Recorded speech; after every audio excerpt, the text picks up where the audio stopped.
Dr. Ashraf Oaken, who's joining us now. Thank you very much for being here with us on Q News. And we were just hearing there in our video that not only Egypt trying to help negotiate a ceasefire in Gaza, but also helping with the humanitarian aid to get it into the Gaza Strip. How much of that is happening at the moment? Egypt's role is the main role here with everything that they are doing, protecting the Palestinians and the Palestinian cause from displacement, starvation, and all that. So, this is the main stance that we can say that it is the only stable and deep and strong stance. So, Egypt is facing a war as well to prevent Palestinians' displacement and prevent the achievement of Israel's and USA's goal, and they are trying to reach a mediation. And of course, we had the UN declaration officially of famine that has been announced. Famine is official now in the Gaza Strip. What is your perspective on that? And isn't it quite late?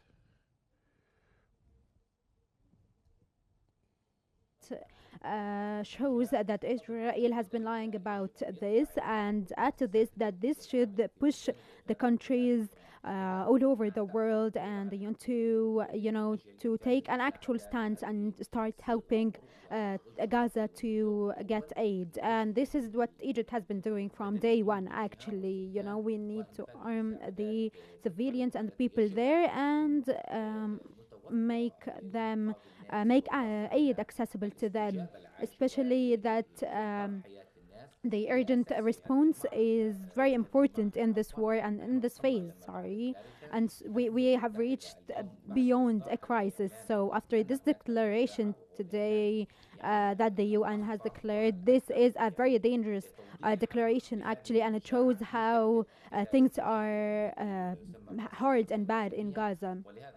And so I think that today the world needs to take a stance, firm stances to give aid to the Palestinians and hold Israel accountable and impose sanctions on them. And also, in addition, Israel has also been blocking aid and they are taking over. And so after this should make the countries hold Israel accountable and impose sanctions on them, either individually or as a group. And they need to pressure Israel to reach a ceasefire and to comply with the international law. Yes, and UN Secretary General, of course, has called this a man-made disaster. Are there more actions, specific actions perhaps, that the international community should be taking now?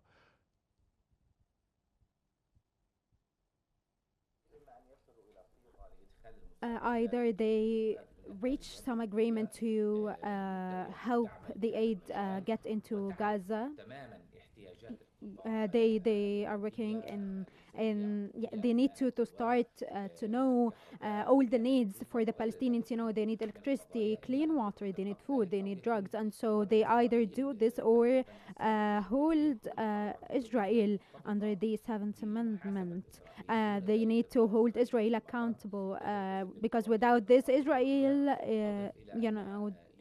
it doesn't comply to the international law then, and we need to collect all the countries and they need to act as a group to release the blockade on Gaza. This should happen very fast and it should be the UN's decision, and the world shouldn't stay put and wait for America's pressure or stance. USA also needs to be held accountable for what's happening and for not pressuring Israel. So yes, the USA actually needs to be held even more accountable than Israel because of everything that they have done, and so they need to be boycotted by countries all over the world because the USA is what's helping Israel not respect the international law and not respect the UN's rules and decisions. So the leaders of the world, like Russia, like France, Israel's disrespect is unprecedented, actually. And so, yeah, I think that today what's needed from the UN is that they need to boycott Israel. They need to start all the mechanisms that will stop Israel from doing this. They need to be expelled from the UN as well. Because it is a country that disrespects their rules and their laws. Um, so yes, recognizing it was what was the reason we reached this. And so Israel, since day one, has been disrespecting the international laws, and so we need to hold them accountable as well as the USA, and boycott them politically, economically, diplomatically, because this could make things change, especially that in the USA they are reaching, they are, walking towards a reduction of the famine that's happening. Okay, and we've just been seeing some heartbreaking images of starving children from Gaza. The world has seen these images, and perhaps some people have started to speak out a little bit more loudly after seeing the images of these children in the Gaza Strip. Israel, however, says that these pictures are faked, they're not real, it's a lie, and there is no starvation, there are no starving children in the Gaza Strip. How sick do you have to be, not only to starve the people in the first place, but then lie about the pictures? I mean, what is the world to make of how Israel is behaving? Yes, this lying and everything that they are doing, Israel and the USA. And so a few weeks ago, they had a visit to Gaza, and to start human Gaza to free themselves of being held accountable for this famine. And so the UNICEF's report and the PCI and other international institutions, WHO and the International Food Institution also, there are tons of reports that have talked about the famine and the crisis that they are facing, WHO also talked about it. And so it is not only about the famine, it's also about the aid that's not getting to them. And we have also humanitarian institutions and commissions. This all shows and it proves how bad the situation is. But then Israel comes out and says that this is a lie. And so today the social media, the international opinion, everything that has been documented shows the Israeli hostilities. So today Netanyahu is preparing for an operation to seize Gaza. And he's following Hitler's Hitler's path, actually. These are neo-Nazis.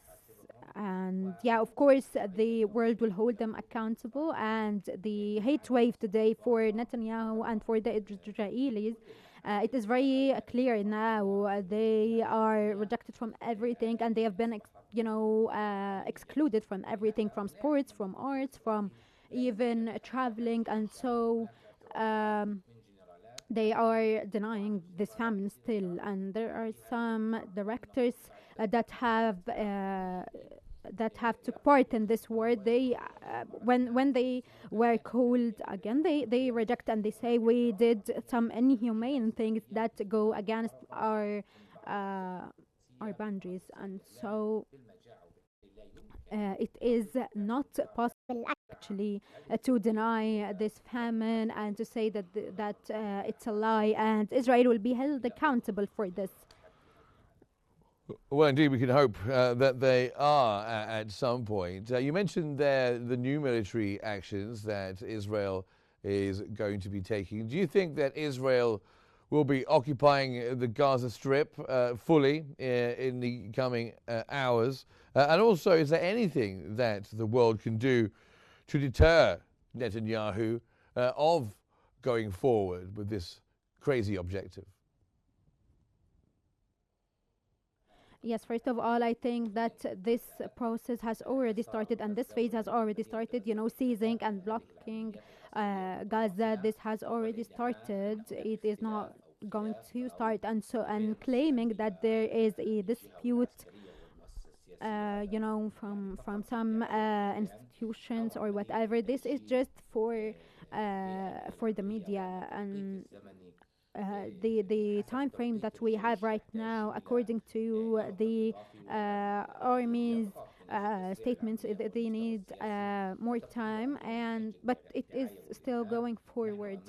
We are facing a massacre. We are facing displacement. There are intensified strikes and seized right now.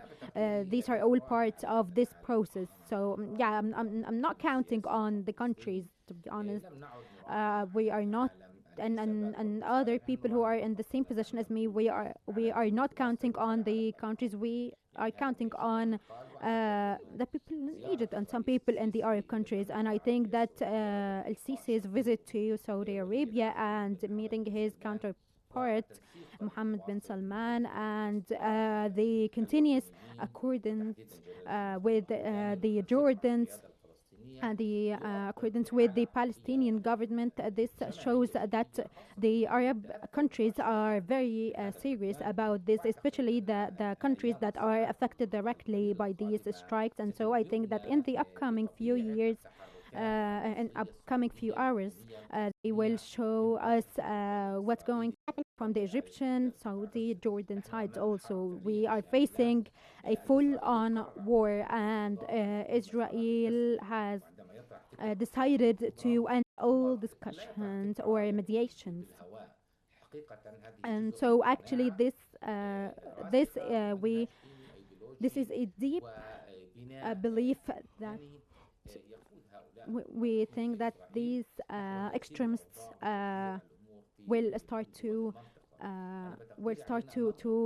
make things get worse in all the countries in the region. And so we can't we can't stop this through military or the strikes, but we need to read about the Swaida in Syria. Well, I'm going to have to just cut you off there, I'm afraid, because we're just out of time. Apologies for that, but we did get what you were saying. But thank you very much. Dr. Ashraf Oaken joining us from Ramallah, political analyst. Thank you very much indeed.